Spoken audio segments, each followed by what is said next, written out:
Alléluia. Voilà, les amis, bonjour. Que Dieu vous bénisse. Je suis le révérend pasteur Caleb Ngwatangana. Je viens comme ça pour vous dire que l'heure est grave. L'heure est grave.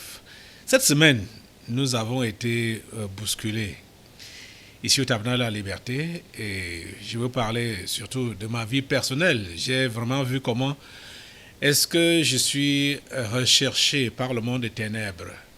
À 2 reprises, les gendarmes du 7 sont passés à l'école et dans un garage. Quand on dit à 2 reprises, ça à deux reprises, cette semaine seulement. La semaine, oui, cette semaine.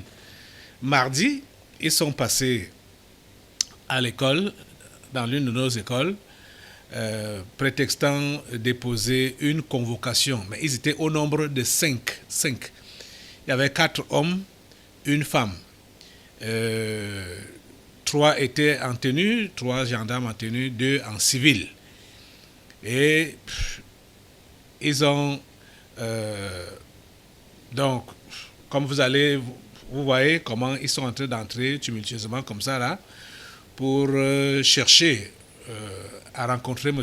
Ngwatangana, sans d'abord donner les raisons, apparemment. Donc, ça veut dire que s'ils le voyaient directement, ils le prenaient. Mais ils ne l'ont pas vu, ils sont entrés, guetter, comme vous voyez, comment ils guettent. Ils sont en train de guetter. Et après avoir fait le tour, ils sont revenus.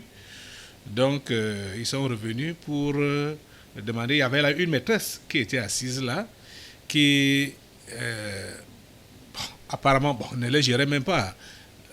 Voyaient faire leur mouvement. Mais ils sont donc revenus pour dire que ils ont une convocation à déposer. Et voilà. Et ce n'est pas tout. Ça, c'était mardi. C'était mardi autour de 11h. Et le vendredi, cette même semaine, donc hier, d'autres sont passés dans un garage, le garage d'un frère, frère Christophe qui fréquente cette église. Ils sont passés dans son garage, l'ont ramassé, l'ont kidnappé. C'était un kidnapping. Ils l'ont ramassé et lui-même je reviens sur la vidéo qu'il a postée aujourd'hui. Et là-dedans, il raconte ce qui s'est passé, comment ça s'est déroulé pratiquement. Mais c'est moi toujours qu'on cherchait. C'est moi qu'on cherchait. Et là même, c'est encore très grave parce que on l'a ramassé, on allait le torturer, et l'obliger.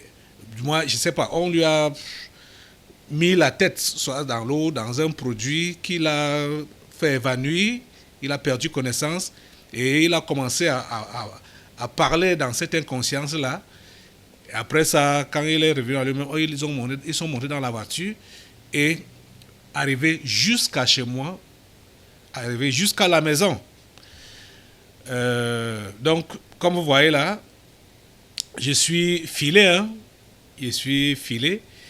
et franchement, je ne sais pas ce qu'ils me veulent,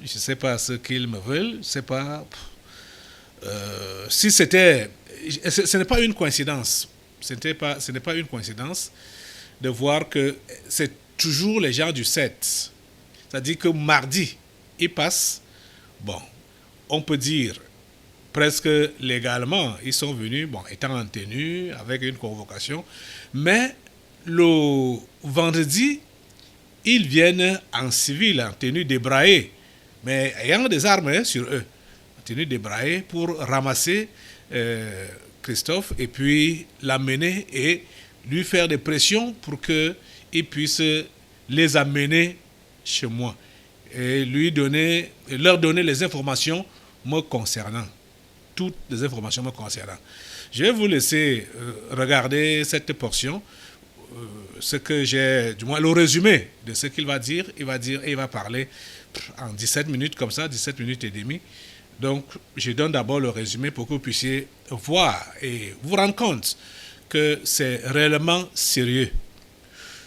Dieu doit prendre la défense de son serviteur. Le Dieu Tout-Puissant doit prendre lui-même la défense de son serviteur. Je vous laisse regarder donc le témoignage de Nto Christophe. Les amis, la vie du pasteur Caleb Ngouatangana est en danger. Vraiment en danger. Voici, les éléments du 7 sont venus me kidnapper. C'était vendredi 7 juillet 2023. Autour de midi, c'est-à-dire 11 midi moins, me forçant, ils m'ont amené là-bas, me forçant de les donner les détails sur les mouvements ou sa vie du pasteur Caleb Ngouatangana. Ses sorties, ses entrées, ses activités, toute sa maison, tout ce qu'il fait au quotidien. Voici les détails. 2 personnes entrent à mon atelier avec la moto. Ils entrent, ils demandent, on veut Christophe le mécanicien, on a un problème. Ils me mettent la pression qu'il faut qu'on parte, ils sont 17. Ils me mettent la pression. La pression, Oman, ils m'amènent donc derrière. Je trouve des arsenals à la torture. Les cordes, les barres de fer, et le banc, le seau avec l'eau là-dessus. Avec l'eau là-dessus. Et les mêmes questions recommencent. Tu nous amènes vers le pasteur, oui ou non? Je dis bon, on passe. La pression, on demande.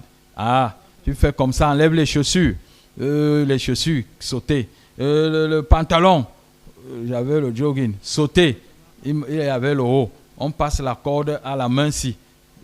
Allez, comme tu ne veux pas parler, hein, on va te traiter ici. Tout ça, la pression, ils font que menacer. Il dit, tu nous amènes vers lui comment, hein? Trouve un truc, trouve quelque chose. Ah, je ne sais pas. Je suis ébloui. Et puis, un moment, un est entré là, il dit qu'il nous perd le temps. Non, avant qu'il entre, ils m'ont fait un étouffement avec de l'eau là. Ils m'ont trempé, boum. C'est-à-dire, c'est comme un gaz. Et puis, j'ai perdu, je ne savais plus. Là, j'entendais des questions. Oui, j'ai perdu connaissance, j'entendais des questions. Et je ne sais pas si je répondais ou je ne répondais pas. Je ne peux pas savoir. À un moment, je me suis revenu et puis ils m'ont demandé de mettre mes chaussures, pantalons. Et un là a dit qu'on va partir, on attend la voiture. La voiture vient, nous prenons la route. Nous sortons du 7. La voiture roule. Jusqu'à il me demande que est-ce qu'on va atteindre le goudron de Mbankomo. J'ai dit, mais vous dites que vous connaissez, non? Il dit qu'il veut nous perdre le temps. Allons, on cherche une église catholique. Comme ça qu'il trouve la plaque. On monte, on arrive en haut. Il gare. Il dit, la pression recommence. Où est la maison? Il a dit, voilà la maison là-bas.